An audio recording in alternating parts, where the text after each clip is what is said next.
வணக்கம் நண்பர்களே. இந்த வீடியோவில் டாப் லோட் வாஷிங் மிஷினை எப்படி க்ளீன் பண்ணுறது அப்படிங்கிறத ஸ்டெப் பை ஸ்டெப்பாக பார்க்க போகிறோம். நம்ம வாஷிங் மிஷினை க்ளீன் பண்ணாமல் தொடர்ந்து கண்டினியூஸாக யூஸ் பண்ணிகிட்டே இருந்தால் நீங்கள் யூஸ் பண்ணுற அந்த டிட்டர்ஜென்ட்னால நிறைய கரையெல்லாம் சேர்ந்து அதில் பாக்டீரியாஸ் எல்லாம் வளர்க்க ஆரம்பிச்சிடும். அதனால் உங்களுக்கு ஸ்மெல் அடிக்க ஆரம்பிச்சிடும். நீங்கள் துணியே போட்டு துவைச்சாலும் அந்தளவுக்கு க்ளீனாகலாம் வரவே வராது. ஸோ அதனால் மாதத்துக்கு ஒரு டைம்னாச்சும் உங்களோட வாஷிங் மிஷினை நீங்கள் க்ளீன் பண்ணணும். வாஷிங் மிஷினை க்ளீன் பண்ண ஃபஸ்ட்டு அந்த வாஷிங் மிஷினில் எந்த ஒரு துணியும் இருக்கவே கூடாது. ட்ரம் ஃபுல்லாக காலியாக இருக்குங்கிறத என்ஷூர் பண்ணிக்கோங்க. அப்புறம் வாஷிங் மிஷினை க்ளீன் பண்ண வாஷிங் மிஷின் க்ளீனிங் பவுடர்னு சொல்லிட்டு தனியாகவே விற்கும். அதை வாங்கி யூஸ் பண்ணுங்கள். நீங்கள் நார்மலாக யூஸ் பண்ணுற டிட்டர்ஜென்ட் எல்லாம் எதுவும் யூஸ் பண்ண வேண்டாம். இப்போ உங்களோட வாஷிங் மிஷினை ஆன் பண்ணிவிட்டு பேனலில் எக்கோ டப் க்ளீன் அப்படின்னு ஒரு ஆப்ஷன் இருக்கும். அதை செலக்ட் பண்ணிக்கோங்க. சப்போஸ் அந்த ஆப்ஷன் இல்லைன்னா ஹையஸ்ட் வாட்டர் லெவல் இல்லைன்னா நார்மல் வாஷ் சைக்கிள் அப்படிங்கிறத செலக்ட் பண்ணிக்கோங்க. இப்போது washing machine cleaning powder or லிக்விடை போட்டுட்டு ஸ்டார்ட் பட்டனை ப்ரெஸ் பண்ணுங்கள். அது வாட்டரை எடுத்துகிட்டு அந்த ட்ரம்மை க்ளீன் பண்ணுறதுக்கு ஸ்டார்ட் பண்ணும். இந்த ப்ராசஸ் முடிய டைம் ஆகும், வெயிட் பண்ணுங்கள். இந்த ப்ராசஸ் முடிஞ்சதுக்கப்புறம் மோஸ்ட்லி அந்த அழுக்கெல்லாமே போயிருக்கும். பட் கம்ப்ளீட்டாக க்ளீன் ஆகிருக்கானா இருக்காது. இன்னும் சில பார்ட்ஸ் எல்லாம் நம்ம க்ளீன் பண்ணணும். இந்த ப்ராசஸ் முடிஞ்சதுக்கப்புறம் ஃபஸ்ட்டு க்ளீன் பண்ண வேண்டியது லிண்ட் ஃபில்டருங்கிற பார்ட். ஸோ இந்த லிண்ட் ஃபில்டரை தனியாக கழட்டி எடுத்துகிட்டு அதில் பார்த்திங்கன்னா இந்த பஞ்சு முடி அழுக்கு எல்லாமே இருக்கும். ஸோ அதை நல்லா ஃபோர்ஸாக வர தண்ணியில் காமிச்சு ப்ரஷ்ஷை யூஸ் பண்ணி க்ளீனாக க்ளீன் பண்ணிடுங்க.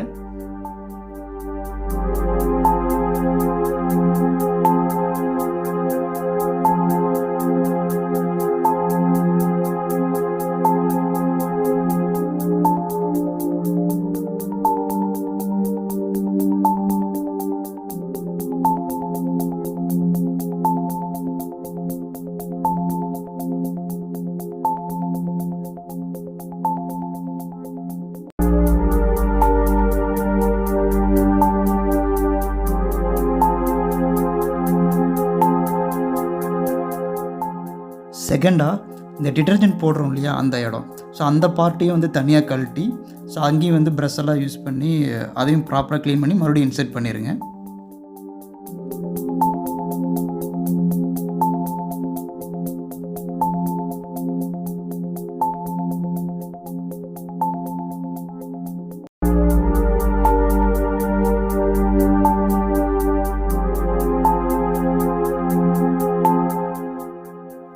மூணாவது ட்ரம்மை ப்ராப்பராக க்ளீன் பண்ணணும். இப்போ இந்த ட்ரம்மோட அவுட்டர் அந்த மேலே இருக்கிற அந்த அவுட்டர் இதெல்லாம் சாஃப்ட் கிளாத்தை யூஸ் பண்ணி க்ளீன் பண்ணிடுங்க. அப்புறம் இந்த ட்ரம் பார்த்திங்கன்னா கீழே பாட்டமில் கனெக்ட் ஆகிருக்கும். ஸோ அங்கே ஒரு கேப் இருக்கும். அந்த கேப்பை ரிமூவ் பண்ணிங்கன்னா அந்த போல்ட்டு தெரியும். அந்த போல்ட்டை லூஸ் பண்ணி நீங்கள் அந்த பாட்டம் இதை தனியாக எடுத்துடலாம். எடுத்துகிட்டு பார்த்தீங்கன்னா உங்களுக்கு கிளியராக தெரியும் அங்கே நிறைய அழுக்கெல்லாம் இருக்கும். அதையுமே ப்ராப்பராக க்ளீன் பண்ணிவிட்டு மறுபடியும் அந்த பார்ட்டை போட்டு அந்த போல்ட்டை டைட் பண்ணிடுங்க.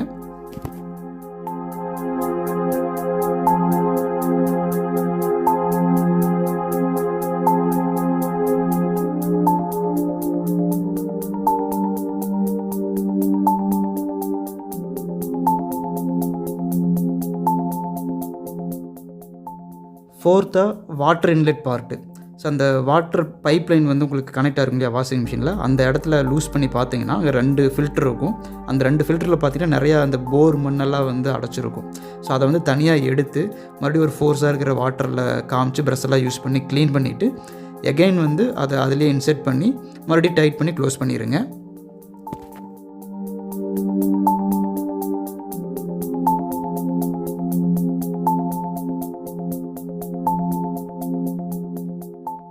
இதே மாதிரி வாஷிங் மிஷினோட அவுட்லெட்டையும் பிடுங்கி க்ளீன் பண்ணிவிட்டு மாட்டி விட்டுருங்க.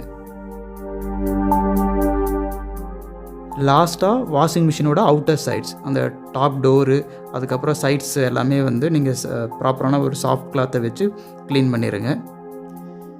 ஸோ இதெல்லாமே முடித்ததுக்கப்புறம் எகைன் அந்த எக்கோ டப் க்ளீன் மோடை போட்டு ஒரு சைக்கிள் ரன் பண்ணுங்கள். எல்லாமே ப்ராப்பராக உங்களுக்கு க்ளீன் ஆகி எல்லாமே வெளியே போயிடும். அவ்வளோதாங்க. இந்த வீடியோ யூஸ்ஃபுல்லாக இருந்திருந்தால் இந்த சேனலுக்கு ஒரு சப்ஸ்கிரிப்ஷன் போட்டுருங்க. மீண்டும் அடுத்த வீடியோவில் சந்திப்போம். நன்றி.